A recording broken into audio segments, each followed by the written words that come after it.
Serba seolah-olah bekerja, seolah-olah berpihak buat rakyat, seperti kebanyakan menteri yang sangat formalistik dan mungkin cenderung membahasakan sesuatu itu tidak dipahami oleh publik. Tapi ketika Purbaya menjadi Menteri Keuangan baru, banyak sekali istilah-istilah yang selama ini, istilah ekonomi yang sangat rumit kita pahami, mudah sekali bos dipahami secara signifikan. Makanya bagi saya gaya belak-belakan semacam ini, koboi semacam ini, gaspol semacam ini, kenapa resultantenya itu mendapatkan respon yang cukup positif? Karena satu, suka dengan menteri yang gak jaim. Apakah Pak Purbaya ini ingin menunjukkan bahwa positioning bahwa gue bukan orangnya Pak Luhut, gue sekarang ikut Pak Prabowo atau gimana? Orang ramai per hari ini bos bicara tentang WUS. Oh ternyata WUS itu kita punya hutang ke Cina 2 triliun kurang lebih selama 10 turunan lah kira-kira begitu. Jadi Pak Purbaya ini sebenarnya secara perlahan ingin mengajak masyarakat untuk mengadvokasi persoalan-persoalan yang sering disampaikan. Ketika bicara tentang tidak akan membayar hutang WUS pakai APBN, kan Purbaya sebenarnya butuh dukungan publik supaya APBN itu tidak diotak-atik hanya sekedar untuk membayar utang WUS. Negara ini bukan kapling-kaplingan, oh ini menteri ini nggak boleh ngomong menteri itu, nggak boleh begitu dong.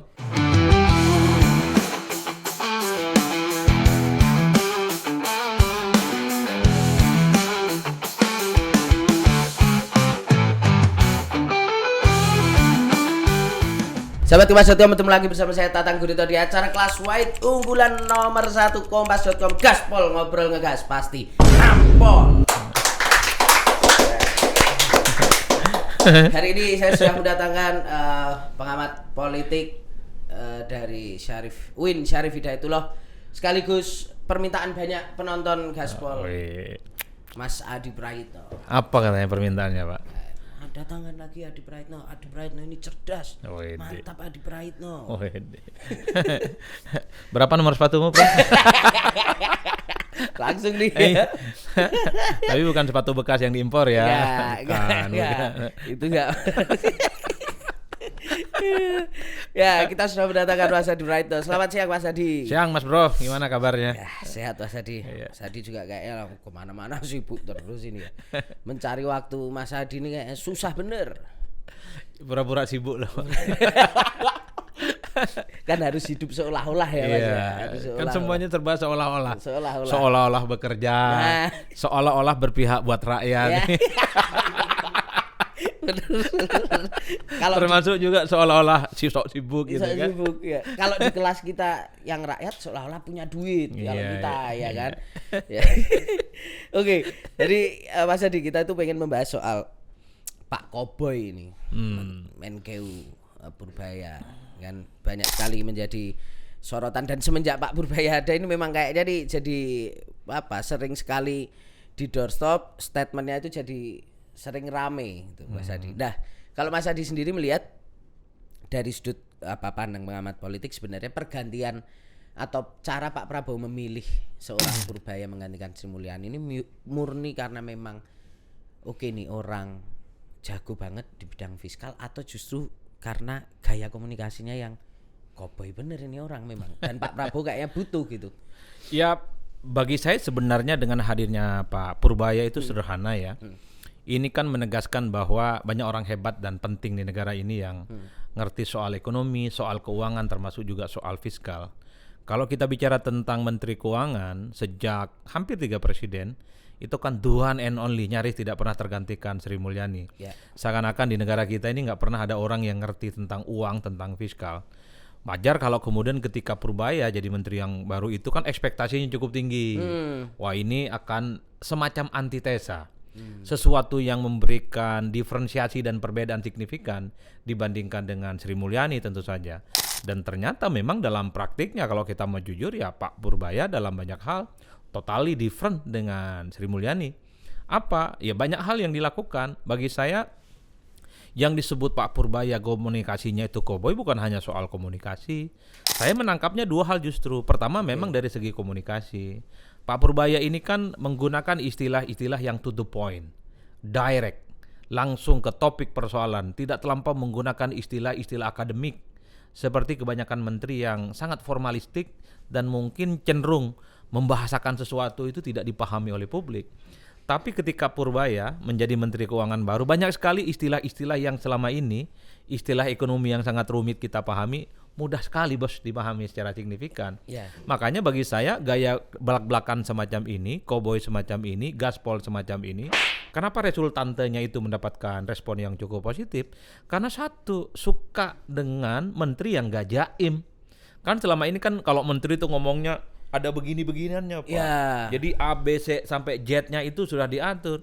Kalau kita mendengarkan Pak Purbaya ngomong kayak ngomong di warung kopi. Iya. Lu Kan, gitu. lu Firaun lu. Atau Firaun tuh gitu kan. Orang suka Pak dengan yang kayak gitu. Itu yang saya bilang ini semacam komunikasi antitesa dari pejabat publik yang kalau kita lihat misalnya kalau ceramah, kalau pidato kan pakai prompter, pakai contekan. Kalau Pak Purbaya ngomong kayak ngomong ya di warung kopi, sesuatu yang jelimet kemudian menjadi sesuatu yang sangat sederhana. Dan yang paling penting bagi saya ini melampaui batas-batas yang kita sebut dengan gaya komunikasi koboi. Ada sesuatu yang sifatnya substantif loh, yang secara perlahan diketahui oleh publik. Kan kita banyak sekali informasi yang selama ini penting, sangat krusial, mengendap dia di permukaan. Tapi ketika Purbaya menjadi Menteri Keuangan, satu persatu isu yang selama ini krusial tidak pernah terekspos secara pelan terang benderang. Contoh, ketika Pak Purbaya bicara tentang tidak akan membayar hutang WUS pakai APBN, orang ramai per hari ini bos bicara tentang WUS. Oh ternyata WUS itu kita punya hutang ke Cina 2 triliun kurang lebih selama 10 turunan lah kira-kira begitu. Itu panjang kali lebar debatnya per hari ini. Hingga muncul statement Mahfud MD ngomong, PKS ngomong dan seterusnya. Dulu WUS akan selesai. Ini jarak tempuh Jakarta sama Bandung cuma 38 menit kan kira-kira. Narasinya di situ aja ya. Dan enak seenak-enaknya. Tapi ketika Purbaya bilang soal hutang WUS tidak akan dibayarkan pakai APBN, orang bercerita kembali tentang asbabun nuzul, hal ikhwal terkait dengan polemik sejak awal kenapa ini WUS ada. Dan itu menurut saya menjadi menarik kan. Tidak berhenti di situ menurut saya. Ketika Purbaya juga bicara tentang dana daerah yang ngendap, Pak, 234 triliun. Kan selama ini kita anggap daerah itu efek dari salah satu efisiensi, itu kekurangan dana kan. Makanya ketika ada pemotongan dana daerah kan banyak protes tuh daerah. Pada kesini kan gubernur itu. Ya bahkan mau unjuk rasa mungkin ya. Tapi ketika Purbaya ngomong ada kurang lebih sekitar 234 triliun dana yang dimiliki oleh daerah-daerah mulai dari kabupaten dan provinsi, orang tahu oh banyak juga ya daerah-daerah itu yang duitnya banyak tapi kagak kepake dan tidak terrealisasi. Ini bahasanya Pak Purbaya kan. Bagi saya menarik sebagai sesuatu yang mengekspos segala hal yang selama ini tidak pernah menjadi perhatian publik dan publik tidak pernah tahu sama sekali. Bisa dibayangkan di Jakarta aja kan dana ngendapnya 14,5 triliun. Yang paling banyak resisten kan dari Jawa Barat. Kalau yang lain kan relatif masih agak sedikit lebih soft lah. Nanti dicek, cari kolaborasinya, cari titik terangnya dan seterusnya. Bahkan kalau kita mau sebutkan Purbaya juga misalnya akan stop dan menindak soal impor baju bekas. Oh itu menarik Pak. Itu kan kita kan dulu ya distro pada happy semua. Nah itu yang saya sebut bahwa saya melihat Purbaya hari ini itu beyond komunikasinya yang ceplas-ceplos, yang belak-belakan dan gaspol. Saya melampaui itu. Kalau awal-awal seminggu, 2 minggu mungkin bulan-bulan awal kita masih memaknai memang style politik Pak Purbaya adalah to the point. Ngomongnya adalah seperti kita ngomong seperti bahasa keseharian kita di warung kopi. Tapi memasuki bulan kedua Purbaya jadi Menteri Keuangan, hal-hal yang sifatnya substantif secara perlahan sudah mulai terkonfirmasi diketahui oleh publik. Soal baju bekas yang akan ditindak, soal WUS, kemudian dana mengendap dan yang paling penting, pernah suatu waktu Pak Purbaya itu kan ngomong bahwa APBN itu menanggung kurang lebih sekitar 70% dari subsidi terhadap LNG, tabung gas 3 kg. Kan dulu banyak orang yang tanya, mana nih peran negara kepada rakyatnya? Negara ini kan tidak pernah hadir. Di tangan Pak Purbaya, negara itu dijelaskan kehadirannya. Jadi tabung gas LPG yang dibeli 12.000 itu, harga aslinya itu 42.000.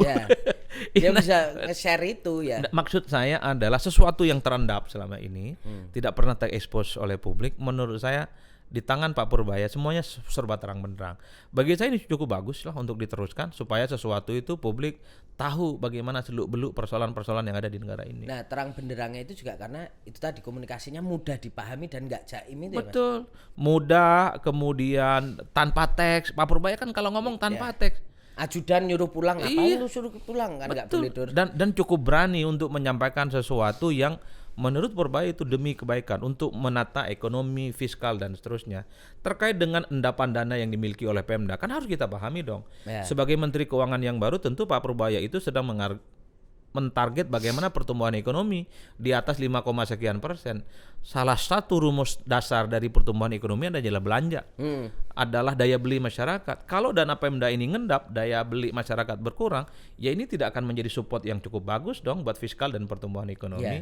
Makanya kalau daerah itu membelanjakan duitnya, kan ekosistem ekonomi sudah mulai kebangun tuh. Di bawah ya. Iya, mulai berdenyut satu persatu, masyarakat merasa terbantu. Jadi itu yang saya sebutkan, manuver Pak Purbaya itu bagi saya mostly bukan hanya soal ini gayanya yang belak-belakan bro, bukan. Tapi ini ada sesuatu yang prinsip dan penting. Nah, per hari ini publik hanya melihat seakan-akan Pak Purbaya itu soal belak-belakannya, soal gaspolnya, soal koboynya. Saya melihat wajah yang lain saat ini. Bagaimana banyak kebijakan-kebijakannya itu ternyata penting dan substantif. Ya kan? Kan begitu jalan ceritanya. Benar. Ya, sepakat dengan itu. Mas, tapi sepenting apa akhirnya artinya gini Mas, secara dengan gaya komunikasi, dengan apa yang tadi disampaikan Mas Adi, Pak Purbaya itu substantif dan bisa menyampaikan direct ke masyarakat, sepenting apa kita itu atau kabinet hari ini punya menteri atau pejabatnya dengan gaya seperti Pak Purbaya? Karena kalau kita lihat beberapa waktu belakangan juga mulai dikritik-kritik nih si kawan, ya kan, wah dianggap jangan mencampuri urusan kementerian lain, dianggap kalau nanti ada pro kontra itu mending selesaikan di balik layar. Siapa itu yang ngomong ya? Ya ada itu, Mas Adi juga kenal itu. Ya bagi saya nggak apa-apa lah kritik-kritik semacam itu ya. Tapi bagi saya secara prinsip apa yang harus ditutup-tutupin di negara kita ini? Kalau itu untuk kepentingan bangsa, kalau itu untuk kepentingan negara, semua orang di Republik ini supaya tahu terkait dengan isu-isu apapun, kenapa enggak disampaikan secara terbuka? Karena justru yang diselesaikan di ruang gelap, di ruang tertutup, itu enggak selesai dan enggak tuntas. Oke. Jadi Pak Purbaya ini sebenarnya secara perlahan ingin mengajak masyarakat untuk mengadvokasi persoalan-persoalan yang sering disampaikan. Ketika bicara tentang tidak akan membayar hutang UUS pakai APBN, kan Purbaya sebenarnya butuh dukungan publik ya, supaya APBN itu tidak diotak-atik hanya sekedar untuk membayar utang UUS. Ya. Jadi itu yang gagal dipahami oleh pengkritiknya ini, Pak. Ya. Ketika Pak Purbaya bicara tentang bagaimana impor baju bekas supaya tak ada lagi datang ke Indonesia, kan Purbaya ingin bilang ternyata pemain baju bekas diimpor ke Indonesia itu banyak. Butuh publik. Jadi kalau nanti ada yang kemudian mungkin ya kecolongan, ada baju bekas diimpor kan diviralkan tuh sama netizen. Jadi apa yang disampaikan oleh Purbaya dengan gaya komunikasinya ini bagian dari menata bagaimana ekosistem ekonomi dan fiskal secara perlahan mulai dibangun. Dan dalam konteks itulah sebenarnya Purbaya butuh dukungan publik. Kan komunikasi belak-belakan, to the point, gaspol, apa coba tujuannya? Butuh dukungan publik. Ya. Karena Purbaya harus diakui, ia itu adalah menteri yang bukan dari partai politik, nggak punya konstituen, nggak punya backing kalangan profesional. Satu-satunya yang bisa menjadi backup sebagai sandaran bagi Purbaya itu per hari ini adalah suara-suara publik yang terus mengkonfirmasi dan memberikan dukungan secara total. Coba bisa kita cek, sudah hampir 3 bulan berjalan ya Purbaya jadi Menteri Keuangan. Kita bisa cek bagaimana resultante positif yang dimunculkan di publik itu. Ayo dong Pak Purbaya, gaspol tuh barang, cocok ini barang. Iya. Dulu memang agak sempat slip tang. Dulu memang agak sedikit keseleo lidah. Oke, itu seminggu 2 minggu. Tapi praktis setelah itu jarum jam itu berputar, Pak. Bukan hanya 300 derajat, tapi 4.000 derajat. Dari yang negatif, dari yang negatif kemudian jadi positif. Kan itu yang kemudian kita bisa dilihat oleh publik. Saya justru khawatir kalau Pak Purbaya itu menghentikan gaya komunikasinya yang belak-belakan dan bahkan sering berkomentar di kementerian yang lain. Nggak apa-apa komentarin. Loh, kan selama ini kita alergi kok dengan ego sektoral. Kalau memang ada menteri lain agak ngerti dengan isu di kementerian yang lain, kenapa nggak boleh ngomong? Jadi negara ini bukan kapling-kaplingan, oh ini menteri ini nggak boleh ngomong menteri itu. Nggak boleh begitu dong.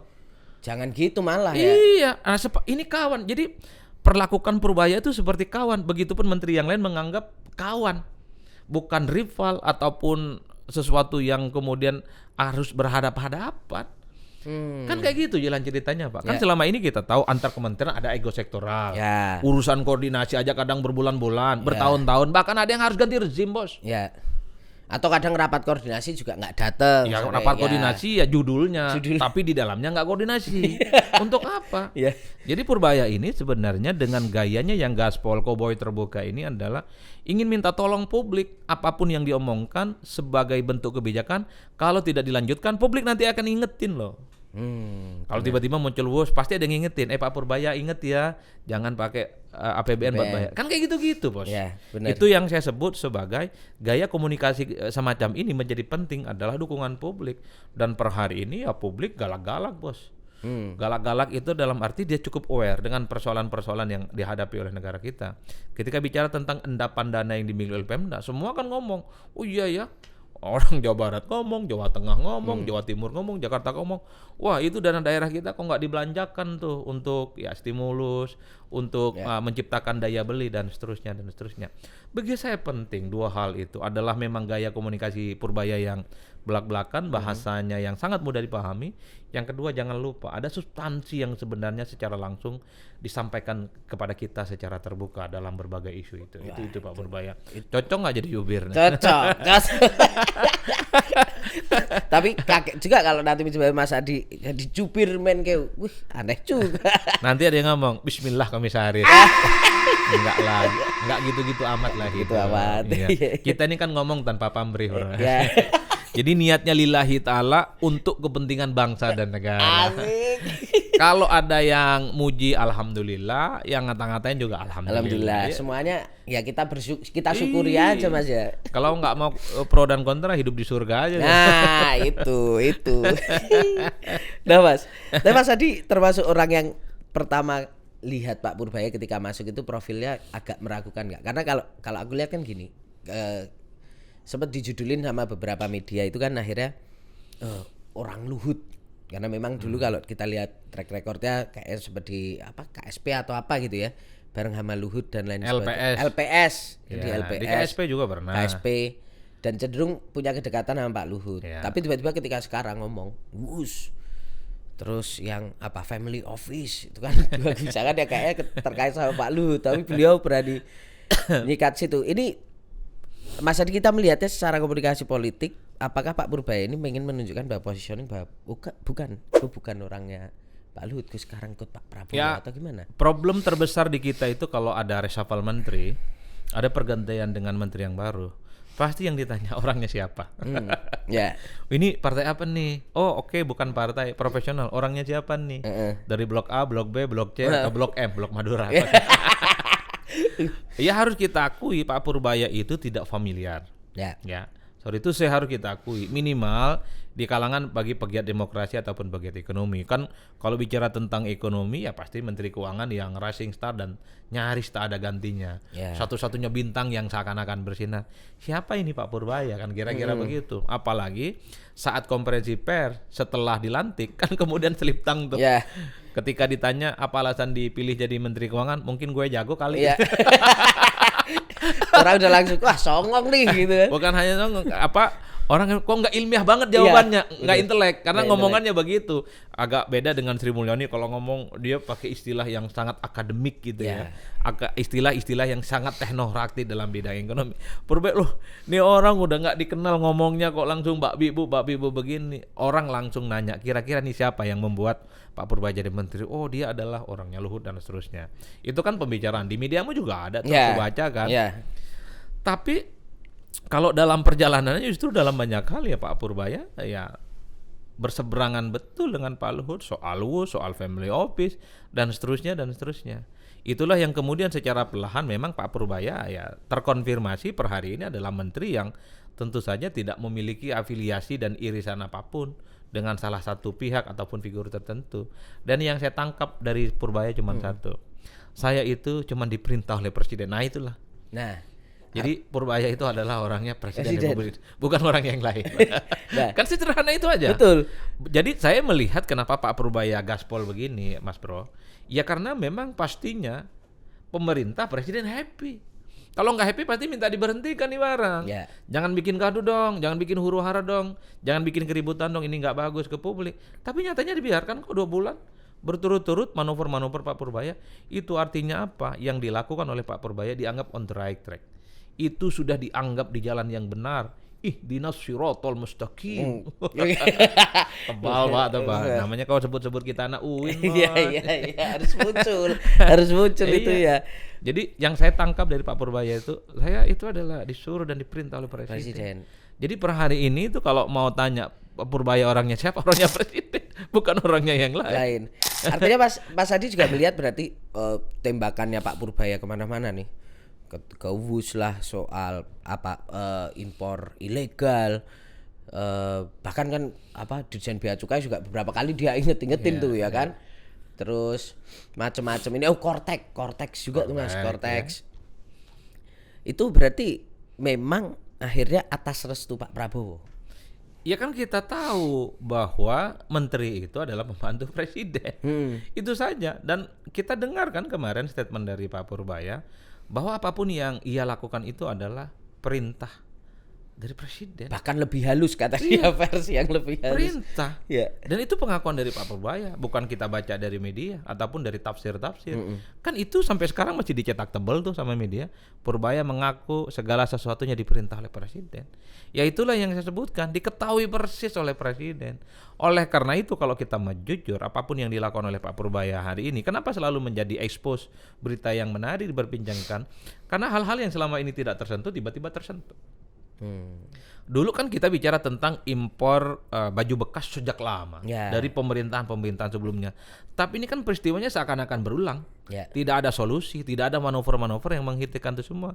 Tapi Purbaya kemarin ngomong, awas ini nanti yang importir baju bekas akan ditindak. Kalau yang jualan di pasar-pasar kan nggak ditindak, tapi importirnya langsung. Kan menarik Pak. Ini kan adalah satu komitmen dan keseriusan bagaimana Purbaya sebagai menteri adalah pembantunya presiden akan menunjukkan bagaimana keseriusannya dalam berkomitmen. Saya tangkap apa yang dilakukan oleh Pak Purbaya itu, kenapa gaspol kira-kira begitu, sering juga disebut dengan cowboy. Ini adalah ingin membayar lunas kepercayaan dari presiden ketika ditunjuk menjadi menteri keuangan yang baru. Jadi apapun akan dilakukan oleh Pak Purbaya sepanjang itu adalah kepentingan bangsa dan negara, sepanjang itu adalah untuk kepentingan sesuai dengan perintah presiden, baik untuk semua kalangan, Purbaya akan lakukan itu. Jadi Purbaya itu tidak punya hutang kepada siapapun dan tidak pernah punya merasa beban kepada siapapun. Satu-satunya tanggung jawab yang ingin ditunjukkan oleh Purbaya hanyalah kepada Presiden Republik Indonesia. Saya nangkapnya gitu. Iya dong. Nah, popularitas Pak Purbaya ini akhirnya nanti akan berdampak positif juga nggak Mas sama Pak Prabowo? Popularitas Pak Prabowo misalnya. Ya kalau kita mau jujur, apa yang dilakukan oleh Purbaya kan positif bagi pemerintah. Misalnya tingkat kepercayaan publik dalam setahun pemerintahan Pak Prabowo naik kan, sempat turun gara-gara efek Agustus yang ada demonstrasi. Tapi kemarin Oktober tanggal 20 kan naik tuh Pak, hampir 80%. Salah satunya adalah terkait dengan persepsi positif kinerja di bidang ekonomi. Ya suka tidak suka kan persepsi ekonomi kita kan sekalipun tidak terlampau membanggakan tapi kan tidak turun. Misalnya soal pertumbuhan ekonomi 5,12%. Ini nggak gampang Pak. Ini kan Indonesia seakan-akan berjalan di tengah badai. Satu sisi kan kita tahu ada persaingan dagang global kan antar negara-negara maju, terutama Cina dan Amerika. Di internal Indonesia ada efisiensi, tapi pertumbuhan ekonomi 5,12% itu bukan perkara gampang, Mbak. Kalau di negara lain mungkin sudah turun di bawah 5%. Inflasi bisa ditahan 2,1%. Bisa dibayangkan dibandingkan dengan negara-negara lain yang tergabung dalam BRICS seperti Brazil dan seterusnya. Itu kan inflasi mereka ini 30%, bahkan ada yang 50%. Kita itu masih bisa dijaga 2, sekian persen. Itu data yang saya baca dari pemerintah ya. Artinya apa? Hal-hal yang semacam ini menjadi penting. Kenapa respon positif terhadap Menteri Keuangan yang dapat faedahnya adalah pemerintah? Ini tentu tidak terlepas dari manuver, inovasi, termasuk juga gaya komunikasi politik yang dimiliki oleh Pak Purbaya. Kan itu yang saya sebut positif. Tapi bagi saya catatan pentingnya adalah semoga persoalan-persoalan yang selama ini prinsip, persoalan-persoalan yang selama ini krusial terkait dengan bidang ekonomi secara perlahan itu ada solusinya memasuki 1 tahun pemerintahan kali ini, Bos. Apa? Adalah akses terhadap dunia pekerjaan itu penting. Mengurangi pengangguran itu penting. Kan orang kan nanya gitu ya, gimana nih akses dengan dunia pekerjaan? Ya harus ditumbuhkan dong industri-industri yang padat modal ataupun padat karya. Kan itu yang kita inginkan. Yang saya bayangkan ketika ada supaya dilarang dan tidak boleh lagi ada impor barang bekas, baju bekas ke Indonesia. Yang saya bayangkan ada pabrik tekstil yang dibangun di Indonesia, Pak. Ya. Untuk mensuplai kebutuhan masyarakat secara umum. Tekstil itu kan terkait dengan sandang yang kita pakai. Ya. Masa sih kita negara besar kayak gini nggak punya industri yang sifatnya bisa mensuplai kebutuhan masyarakat kita di bidang pakaian. Yang kedua adalah di bidang pertanian, Pak. Ini sangat terkait dengan pangan. Ya. Jadi kalau dua ini digenjot sebagai stimulus untuk menciptakan lapangan pekerja, industri dasarnya ini dibangun, ya saya kira lapangan pekerjaan akan signifikan, Tumbuh. Bos. Tambah lagi mobil maung, Bos. Oh, Kalau iya. itu diproduksi, itu Iya. satu menjadi kebanggaan dan selama ini adalah menjadi trigger bahwa ini akan menjadi pertama kali dalam sejarah di Indonesia pemerintahan kali ini ada mobil produksi dalam negeri dan menjadi kebanggaan kita bersama. Itu Pak menurut saya selain bangga, selain apresiasi, Ya. ini bisa dipakai, Pak. Dipakai dalam arti inilah adalah produk kita sendiri yang bisa menciptakan lapangan pekerjaan. Nanti kalau dijual umum Mas Adi memang tertarik juga Ya lihat mau desainnya lah, mau. mau. Gitu. Ya. Kalau harga kawan dan harga dosen. Iya bener ya. Iya, nyicilnya agak gampang. Ya gitu ya. Iya dong. Kita nyicil ke Pindad berarti kan? Ya nggak masalah. Asik juga Selampang ya. dipermudah. Dipermudah ya. Iya, ya tau lah kalau dosen itu kayak gimana. Harus ngaji pendek-pendek dulu kan biar dipermudah segala sesuatunya. Jadi itu yang saya sebutkan bahwa kita memang ke depan yang dibutuhkan dari Pak Purbaya itu adalah soal supaya persoalan-persoalan prinsip yang selama ini dikeluhkan oleh publik ya ada solusinya. Misalnya kita pertumbuhan ekonomi 5,5% atau mungkin sampai 6-7%. Tapi kan orang juga bertanya, yang tumbuh itu di mana? Ya. Jangan yang tumbuh itu di sekitarnya Pak Purbaya saja dong. Ya. Tapi tumbuhnya ada di Madura, di Kalimantan, Ya. Sulawesi, dan di daerah-daerah yang selama ini misalnya tidak berdenyut. Kan harapannya di situ, Pak. Ini artinya apa? Pak Purbaya ini sudah punya bekal yang cukup luar biasa. Dipercaya oleh presiden, dapat dukungan publik yang cukup luar biasa, komunikasinya diapresiasi, belak-belakan, bahasanya cukup mudah dimengerti. Inilah yang saya sebut sebagai bekal yang tidak gampang bagi seorang menteri untuk melakukan inovasi-inovasi menyelesaikan persoalan-persoalan di bidang ekonomi. Dibandingkan dengan ada menteri sebelum ngomong aja salah, kan repot barang. Ya. Atau setiap dia ngomong pasti udah dianggap nggak benar sekalipun benar, Pak. Ya. Bahkan beribadah pun itu dianggap salah dan pencitraan, kan kacau juga. Iya, kasihan juga ya. Iya, Iya. ini yang saya sebut Pak Purbaya itu di tempat yang benar, posisinya sudah di rel yang benar. Karena setiap apapun yang mau diomongkan, apapun yang mau dimanuverkan, ini ditunggu oleh publik. Ya. Ini mirip-mirip film azab, Pak. Oke. Di sebuah stasiun TV kan, Oke. film azab itu adalah sesuatu yang paling ditunggu. Kisah selanjutnya itu Iya. apa? Dia dibales sama Gusti Allahnya kayak apa kan itu ditunggu banget kan. Iya, Pak Purbaya ini mirip-mirip film ataupun sinetron yang selalu dinantikan. Pak Purbaya besok apalagi nih manuvernya? Ya. Itu nggak gampang, Pak. Menciptakan curiosity namanya. Ini istilah filsafatnya. Ya.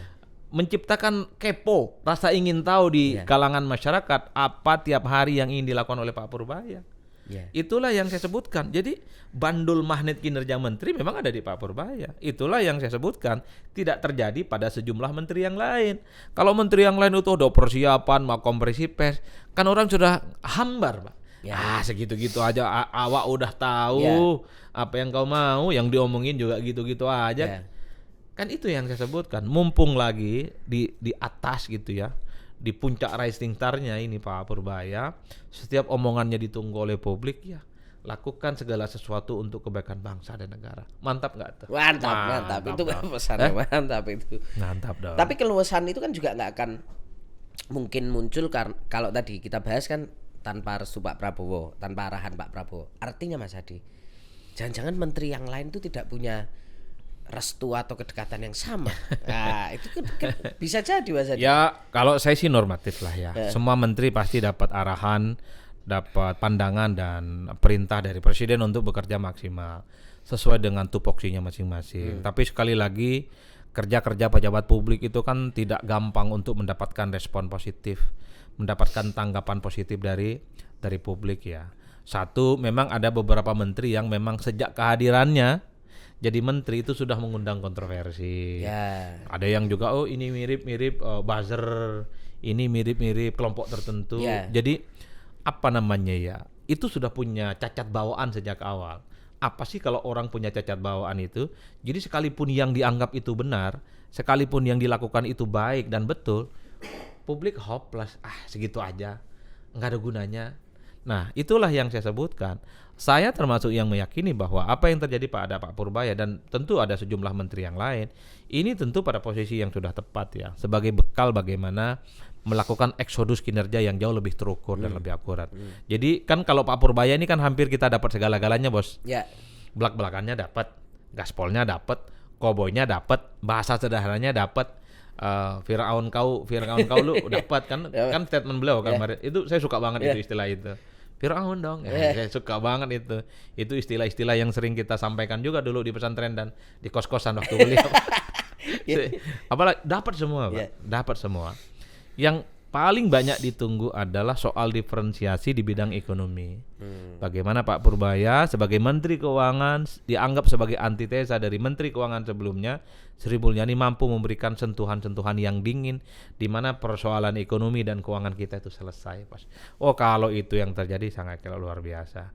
Apa yang dianggap selesai itu ya persoalan-persoalan ekonomi selama ini. Daya beli meningkat, pertumbuhan tumbuh. Kalaupun toh tumbuh ya tumbuhnya bukan hanya di sekitaran kelompok tertentu, tapi menyebar di seluruh wilayah-wilayah yang selama ini misalnya tidak berdaya, ya kan? Stimulus ekonomi tumbuh, ekosistem tumbuh, ekosistem ekonomi salah satunya. Kemudian industri yang padat karya gitu ya, yang bisa menyerap lapangan kerja tumbuh seperti tekstil, pertanian, ataupun mungkin produksi mobil sendiri. Kalau dalam 4 tahun ke depan ini bisa dilakukan, Pak Purbaya di luar hal-hal yang sifatnya gaspol dan koboy pasti akan diingat sebagai Menteri Keuangan yang cukup luar biasa. Kan itu saja sebenarnya.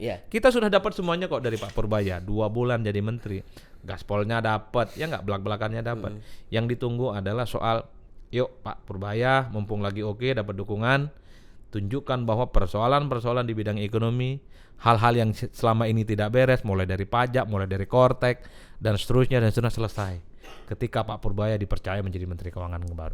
Kan itu harapannya. Iya, kan yang dikhawatirkan oleh publik itu kan cuma dapat koboy-koboynya. Tapi persoalan ekonominya nggak dapat kan, kira-kira begitu, Bos. Tapi per hari ini udah mulai ada hilalnya. Yang substansi itu secara pelan sudah mulai terbuka. Tinggal gaspol aja ke depan seperti apa. Mas, artinya kalau kita lihat bagaimana kemudian popularitas Pak Purbaya kemudian memberikan dampak positif pada kepercayaan publik pada masyarakat, apa yang harus ditiru oleh pejabat kita yang lain, menteri kita yang lain tentang komunikasi dan bagaimana memahami publik kita sekarang, Mas? Pengennya tuh apa sih publik kita sekarang tuh dari hal komunikasi politik itu? Yang penting itu adalah engagement publik dan media ya. Kan menjadi darling itu tidak gampang. Saya kira semua pejabat publik kan ingin terlihat disukai oleh publik dan media. Apa yang terjadi Pak Purbaya, saya melihat ini terkesan sangat alamiah. Ada sosok yang selama ini tidak terlampau diperhitungkan, entah dari mana, tidak populer, tiba-tiba jadi Menteri Keuangan yang baru. Ada ekspektasi yang cukup membuncah kepada seorang Menteri Keuangan yang baru ini. Apalagi jika dibanding-bandingkan dengan Sri Mulyani yang dianggap memiliki portofolio pengalaman yang cukup mentereng kan, dunia internasional, menteri di 3 presiden dan seterusnya. Tapi ketika muncul Pak Purbaya memberikan sesuatu yang baru, inovasi-inovasi yang baru, manuver-manuver yang diapresiasi oleh publik, ini positif. Nah, menteri-menteri yang ada di kabinet hari ini kan adalah rata-rata orang lama, Pak. Sudah lama di media, medsosnya banyak followernya. Pak Purbaya kalau mau jujur, ya salah satu yang mungkin dulu bahkan di IG ataupun di medsosnya pun kita nggak tertarik untuk mencari. Kau jangan bohong kau. Kau nggak tertarik juga awalnya kan? Tapi setelah jadi menteri pengen tahu juga, follow kan? Follow. Atau lihat aja di kompas.com tuh kan, ngomong apa nih, sering banget kan muncul medsos tuh. Dibandingkan dengan hampir separuh dari menteri-menteri yang ada hari ini, itu adalah orang-orang yang cukup famous, cukup populer sejak lama. Karena rata-rata mereka itu adalah elit-elit partai atau pernah menjadi menteri sebelumnya, sudah malang melintang. Tapi kenapa publik corongnya itu tidak ke mereka, tapi ke Pak Purbaya? Ada sesuatu yang sifatnya alamiah, ya sifatnya mendasar yang datang dari hati. Orang suka itu nggak bisa direkayasa, Pak. Kalau tepuk tangan bisa diorkestrasi, bisa pakai AI sekarang tepuk tangan. Tapi orang suka jadi sorotan publik, mendapatkan hal-hal yang sifatnya positif, itu nggak bisa direkayasa, alamiah, Pak. Ya, kealamihan itu yang per hari ini dimiliki oleh Pak Purbaya. Nah, saya kira menteri-menteri yang lain dari segi komunikasi perlu nih belajar yang sifatnya alamiah, to the point, nggak perlu menjaga jarak pada media, tidak perlu menjaga jarak pada publik. Kan pernah ada video yang memperlihatkan, bukan video, foto yang memperlihatkan Pak Purbaya tiba-tiba makan ketoprak gitu kan, pakai jas lengkap segala macam. Sesuatu yang mungkin bagi pejabat lain biasa, tapi di tengah kegersangan hidup sederhana di negara kita bagi pejabat publik itu menjadi sesuatu yang menarik dan unik gitu. Itulah yang saya kira gaya komunikasi hal yang semacam ini perlu. Tapi di atas segala-galanya dari segi gaya komunikasi adalah soal kerja maksimal aja lah di kementeriannya masing-masing. Kan sederhana itu aja Pak. Misalnya menteri terkait dengan apa? Mau dicontohkan deh. SDM. Iya. Bagaimana lifting minyak? Iya. Kan dari dulu kan lifting minyak ini kok nggak sampai 1 juta. Apa solusinya? Apakah impor terus? Apakah bikin sumur baru? Ataukah sumur-sumur lama ataupun sumur-sumur yang dimiliki oleh rakyat itu diperbaharui sehingga lifting minyak itu sesuai dengan harapan misalnya? Kan sederhana begitu saja. Begitupun dengan isu-isu yang terkait dengan pertambangan-pertambangan yang dianggap ilegal di sekitar konservasi hutan dan seterusnya. Kan sederhana itu saja. Dan itu cukup disampaikan kepada publik. Bisa setiap saat kompresi pers ini loh yang sudah dilakukan, manuver-manuver dan inovasinya.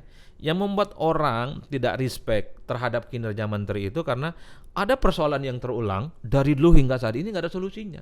Wajar kalau orang nggak percaya, lah kan dari dulu itu nggak kelar-kelar. Bahkan sejak kau juga menjadi menteri di pemerintahan sebelumnya, apa ada persoalannya.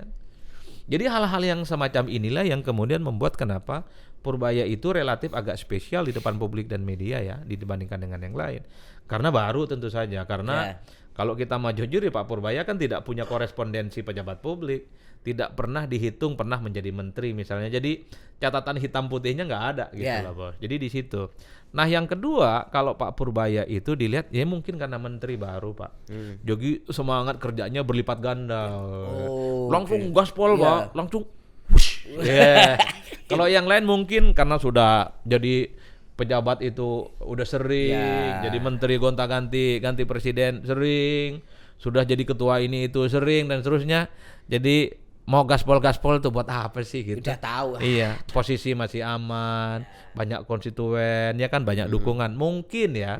Kalau Pak Purbaya enggak dong, yang dianggap bukan siapa-siapa, tidak terlampau di backingi oleh siapa-siapa, tiba-tiba jadi menteri, Menkyu lagi Pak. Waduh, ini kan menteri kelas 1, menteri kelas 1 kan. Wajar kalau kemudian ingin menunjukkan sesuatu yang kelihatan keren betul kerjanya. Jangan-jangan yang lain itu kenapa tidak mau seperti Pak Purbaya? Sepertinya udah bosan juga jadi menteri atau pejabat-pejabat publik, udah keseringan soalnya. Bosan. Ya bisa jadi. Kan ada kebiasaan, Bos. Kebiasaan. Kalau kau jadi ketua kelas hampir tiap tahun dari kelas 1 sampai kelas 6, kau bosan juga kan? Mau inovasi males, mau bermanuver males, Pak. Udah keseringan. Makanya saya selalu mengatakan kok kayaknya menteri ini nggak ganti-ganti dari rejim siapa gitu. Perlu dong ada sesuatu yang kebaruan. Karena secara alamiah sesuatu yang baru, orang yang baru selalu ingin menunjukkan bahwa dia bisa berbuat sesuatu yang penting.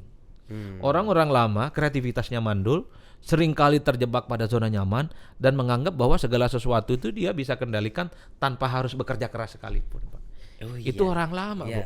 Kalau kita belajar tentang gerakan-gerakan politik, belajar tentang habit di zona nyaman, itu akan terjadi secara psikologis. Jadi kalau kita memang sangat terbiasa dengan situasi tidak pernah bekerja keras, tapi dengan tanpa kerja keras sudah mendapatkan posisi top dan enak, itu akan selalu berulang, Pak. Ya kan gitu-gitu terus dan polanya. Akan begitu-begitu saja. Kenapa siklus politik dan ekonomi itu harus berubah? Harus ganti pemerintah, harus ganti rezim, harus ganti orang, ganti komando. Adalah untuk menemukan permajaan-permajaan dan inovasi-inovasi baru dari orang-orang yang baru. Begitu, Bos. Orang baru ada kecenderungan. Pasti ada sesuatu yang beda yang dia ingin tonjolkan dibandingkan dengan yang sebelum-sebelumnya, Pak. Gitu, Bos. Masuk nggak nih barang? Masuk. Coba kau cek sekarang menteri-menteri, wakil menteri orangnya itu orang-orang lama semua. Banyak lah gitu. Kayaknya mereka udah bosan kok, nggak perlu kerja-kerja amat, yang keras-keras amat lah kerjanya. Udah tahu lah ya. Iya. Toh tetap jadi menteri kok gitu. Tapi kalau orang baru dia jadi menteri, Pak. Itu. Kerjanya 26 jam kayak orang warung Madura toh. Ya. Non stop buka terus. Pulang cuma numpang tidur doang, Mas. Berangkat lagi gitu kan. Mas, tapi satu sisi aku juga menangkap adanya mungkin sejumlah publik gitu ya yang takut kalau Pak Purbaya dengan gayanya ini nanti akan suatu saat cepat diganti. Kenapa? Akan diganti, cepat diganti karena takutnya kan nanti wah kegaduhan. Mas Adi melihat itu ketakutan yang apa? Beralasan atau enggak lah kayaknya Pak Purbaya akan tetap. Ya, bagi saya kan soal diganti, soal di-reshuffle. Ini tentu sangat tergantung presiden dan sangat tergantung nasib. Yang diganti itu kan nggak pernah ceplas-ceplos, Pak. Yang diganti-ganti sebelumnya itu kan nggak pernah menunjukkan bahwa pernah dia bikin huru-hara dan kegaduhan, enggak tuh. Enggak juga ya? Enggak juga. Bener. Jadi karena Pak BG itu silent ya. Banyak lah menteri-menteri yang lain siapa? Sri Mulyani juga dia. Sri Mulyani. Emang Pak Bu Sri Mulyani bikin kegaduhan? Enggak Iya, kan? Enggak, di ruang publiknya enggak. Banyak sekali menteri-menteri yang diganti itu ya datar-datar aja. Artinya apa? Jabatan publik itu harus dimaknai, apalagi menteri sebagai pembantu presiden. Kapanpun jabatan ini bisa diambil. Satu tergantung takdir, yang kedua adalah tergantung ya selera presiden. Kalau cocok lanjut, kalau tidak cocok dia bisa selesai kapanpun. Jadi jangan pernah takut-takut dengan apapun yang sudah saat ini dilakukan. Kalau seperti Purbaya itu gaspol, dianggap mendapatkan respon dan menyelesaikan persoalan-persoalan substantif, lanjut. Kalau persoalan itu diganti ya urusan lain. Toh juga Pak Purbaya nggak ngapa-ngapain, emang dijamin nggak diganti kan kira-kira begitu, Pak. Ya. Jadi kalau soal ganti mengganti bagi saya memang sangat tergantung ya nasib dan selera presiden. Lah. Apa memang yang lain-lain yang diam-diam nggak pernah bikin inovasi dan manuver itu nggak ada jaminan diganti. Enggak juga, Poh. Mending kayak Pak Purbaya minimal menunjukkan bahwa menteri itu adalah kegiatannya. Ngomong ke media apa yang dilakukan. Ketimbang yang lain, Pak, nggak ada berita, nggak ada kabar. Padahal jumlah menterinya banyak betul, Pak. Betul. Nah ini yang agak sedikit harus balance ya, bahwa di antara sekian begitu banyak menteri dan wakil menteri, kan per hari ini yang seakan-akan yang kerja itu cuma satu. Karena saking monopoli dan menonjolnya Pak Purbaya. Kan bagi saya kementerian yang lain juga layak kok untuk melakukan hal-hal yang kayak gini semua. Dan mudah saja, apalagi kan tinggal ngundang media. Tiap hari aja konferensi pers ke media. Nah, seru ini ya, jadi seru nih. Ya, iya dong, pada berlomba-lomba dong ya. Masa Pak Purbaya aja bisa, yang lain nggak bisa. Berlomba-lomba kebaikan. Berlomba-lomba pamer apa yang sudah dilakukan. Problemnya adalah jangan-jangan tidak mau expose yang dilakukan. Karena yang dikerjakan nggak kelar-kelar, Bos. Nggak ada yang mau ditunjukkan ke diri kau sebagai awak media gitu loh. Ke publik juga jadi ya. Iya. Kalau Pak Purbaya kan setiap konferensi ada aja yang diomongin kemarin, Wus. Sekarang kemarinnya lagi itu terkait dengan dana Pemda yang ngendap. Betul. Sekarang tentang impor baju bekas yang nggak boleh. Ada aja bahan-bahan baru dia. Nah, publik ingin nunggu sebenarnya bagaimana jumlah menteri dan wakil menteri termasuk kepala badan yang cukup banyak itu. Apa susahnya? Bukankah di setiap kementerian itu memang sudah ada kawan-kawan media yang standby 26 jam, Bos? Ada, Mas. Iya, ada. Nongki terus toh. Nongki apa nih berita terbaru? Iya, kita kan juga nyari-nyari wartawan. Iya. Kalau Pak Purbaya kan kayaknya tiap hari produksi kegiatan, ada isu. Nah, itu yang saya kira supaya tidak ada dalam tanda kutip kecemburuan sosial secara komunikasi, secara ekspos. Nah, apa salahnya? Kan pasti menteri yang lain juga nggak mau dong disebut misalnya tidak ada kerjaannya. Saya termasuk yang hakul yakin. Hakul yakinnya tebel ini, Bos. Ini hakul yakin mewaladoh namanya. Tebel banget lah pokoknya. Yakin pol gitu. Menteri yang lain itu pasti sudah bekerja, Pak. Kan rata-rata orang lama. Rata-rata mereka itu adalah orang-orang penting dan orang yang sangat spesial di negara kita. Nah, yang perlu disampaikan ke publik itu adalah pamer kerjaannya. Udah.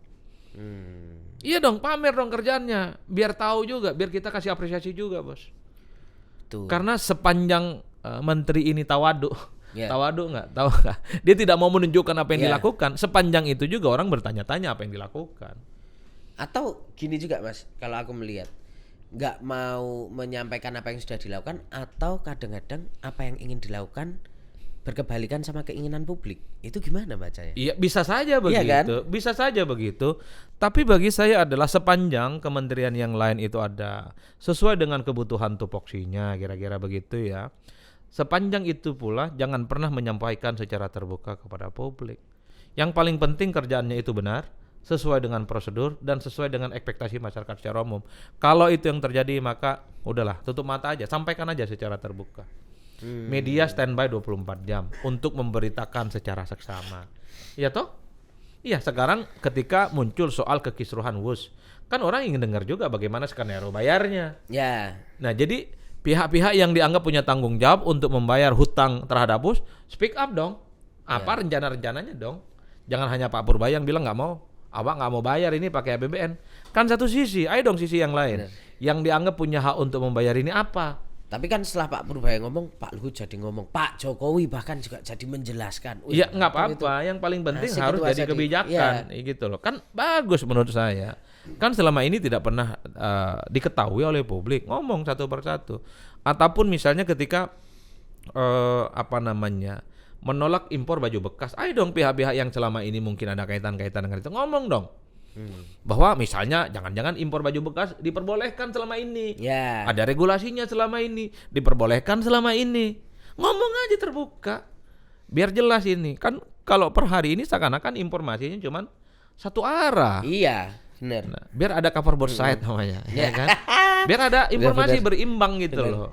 Bahwa sebenarnya sekalipun ada impor-impor baju bekas, jangan-jangan sebelumnya secara regulasi nggak ada persoalan dan diperbolehkan misalnya, kan bagus Pak. Nah, ini yang menarik itu adalah soal dana daerah yang mengendap. Kan satu persatu mulai speak up, KDM yang paling ngotot. Ya. Bagus gitu loh Pak. Artinya apa? Terkait dengan dana ngendap ada dua informasi yang ditangkap oleh publik. Versi KDM, versi Purbaya. Kan menarik bos. Ya. Artinya apa? Dalam banyak hal apa yang disampaikan oleh Pak Purbaya ternyata dibantah oleh KDM. Ya kan nggak mungkin dong duit begitu banyak disimpan di lemari atau di bawah kasur. Kan menarik Pak. Menarik gitu. Sebagai sebuah diskursus. Kenapa ini penting? Supaya informasinya tidak satu arah.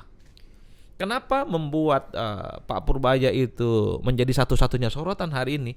Karena setiap apapun yang dilakukan dan disampaikan oleh Pak Purbaya tidak ada penanggap dari pihak yang terkait Pak. Ya cuman KDM doang itu ya. Hanya KDM yang berani. Coba gubernur-gubernur bupati yang disebut dan yang ngendap, ya segitu-gitu aja jawabannya Pak. Kalau KDM bahkan didatengin ke Jakarta, ke BI, untuk menunjukkan bahwa yang disampaikan oleh Pak Purbaya itu ingin dijelaskan oleh Pak KDM sesuai prosedur. Dia punya maintain atau apalah judulnya, kira-kira begitulah. Bagi saya penting untuk menciptakan satu konfirmasi bahwa informasi itu bukan hanya dari satu pihak. Itu aja sih bos. Mas, tapi kan di politik itu kan popularitas adalah sesuatu yang kemudian diperebutkan. Ketika misalnya katakanlah Pak Purbaya ini popularitasnya amat tinggi nih, ini mesti jadi keresahan secara politik ya, mesti jadi keresahan Pak Prabowo juga nggak? Atau Pak Prabowo justru harusnya wah asik nih punya menteri popularitasnya tinggi nih? Enggak, siapa yang perlu dirisaukan oleh Pak Prabowo? Yes. Kalau Pak Prabowo maju lagi di 2029 ya nggak perlu kerja keras, bisa dipastikan menang Pak. Di negara kita ini ada kecenderungan presiden petahana, presiden yang sedang menjabat maju yang kedua kalinya akan relatif memenangkan pertarungan secara mudah. Itu saja rumusnya. Itu aja rumusnya. Jadi kalaupun toh Pak Purbaya itu populer apa, belum tentu juga Pak diminati dalam urusan-urusan politik yang lain. Ya. Nah, tapi kalau menteri-menteri yang lain, terutama yang ketua umum parpol ini yang harusnya waspada ya. Ya kalau mau jujur, siapa sih yang nggak mau maju pilpres? Ya. Terutama untuk bisa mendampingi Pak Prabowo di 2029. Pasti ingin Pak. Jangankan mereka, kita juga pengen lah. Ya. Yang ngomong nggak pengen itu kacau sekacau-kacaunya. Iya. Tapi memang media itu juga aneh-aneh Mas, teman-teman wartawan. Masa berapa bulan tuh kemarin ada yang nanya apa? Mau jadi presiden, wapres atau apa itu ke Pak Purbaya. Aduh, ini juga ya. Dulu kita kan sering mendengarkan orang yang populer. Sri Mulyani sering masuk dalam radar calon presiden. Gubernur-gubernur tertentu masuk dalam radar presiden. Menteri-menteri tertentu masuk dalam radar presiden dan wakil presiden. Tapi kan at the end politik kita tidak sederhana itu. Kalau tidak punya partai, tidak diusung oleh partai dan gabungan partai, agak rumit. Agak rumit. Ya. Kalau bicara tentang orang populer di negara kita, siapa yang melampaui Raffi Ahmad di negara kita popularitasnya Pak? Ya, benar.